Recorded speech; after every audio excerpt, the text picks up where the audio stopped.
গোলাম মোল্লা রনি তিনি বিএনপির একজন নেতা। তিনি কি বিএনপির নেতা এখন? উনি কি পদত্যাগ করেছেন? সেটা আমি ওনাকেই জিজ্ঞেস করছি। যেহেতু আপনি জানেন না। আমি জানি যে উনি বিএনপিতে যোগ দিয়েছেন, রাইট, কিন্তু এবং উনি বিএনপি করছেন না, সেই জন্যই তো আমি আমেরিকান আগে থেকেও করেছি। আমি এইটাই এই জন্য আমেরিকান আগেও করেছে। আমি এটা আমেরিকান ধাঁচের কথাটা ওই কারণেই বললাম যে ওই দেশে মানে যে যার দল করেও মানে দলের সমালোচনা করা যায়।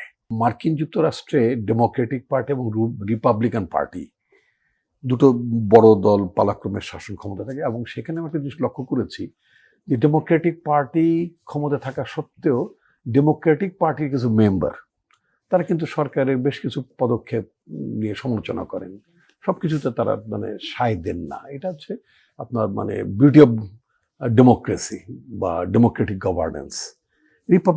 রিপাবলিকান পার্টির বেলায় আমেরিকাতে তাই হয়।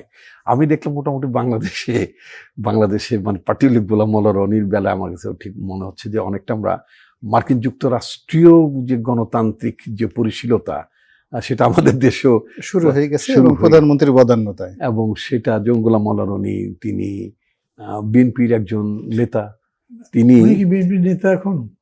উনি কি পদত্যাগ করেছেন? সেটা আমি ওনাকেই জিজ্ঞেস করছি। যেহেতু আপনি জানেন না।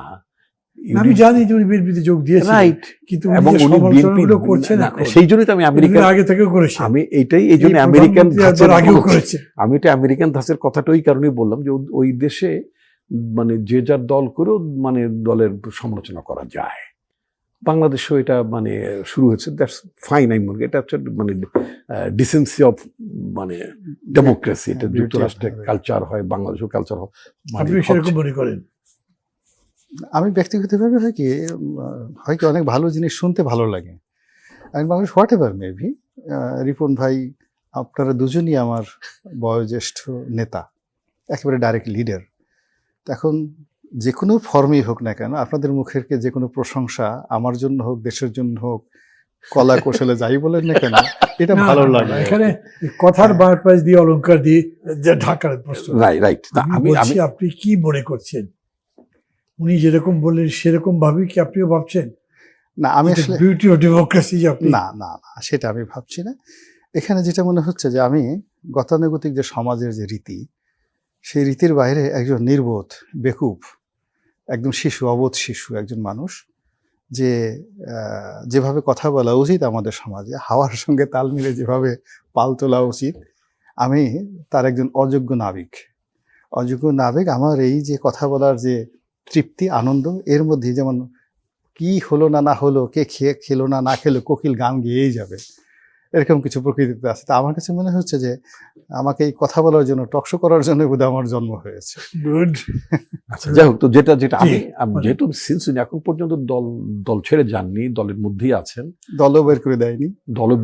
দল তো নেচারে এটা কেউই জানি না আমরা যে দলও তার বিরুদ্ধে কোনো ব্যবস্থা নেয়নি। তার মানে উনি ভেরি মাচ উনি দলের, সেই জন্য আমি বলছি এটা যে উনি দলের মধ্যে থেকেও তিনি দলের সমালোচনা করতে পারেন।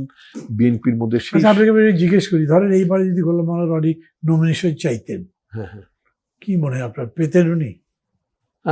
কেন পাবেন না? উনি তো চাননি, উনি চাননি, পেতেও পারতেন। হ্যাঁ, নিশ্চয়ই পেতে পারতেন। কেন পেতে পারবেন না? উনি মানে যদি মানে প্রক্রিয়া এরকম থাকতো নিশ্চয়ই উনি চাইতে পারতেন এবং পেতেও পারতেন আমার ধারণা।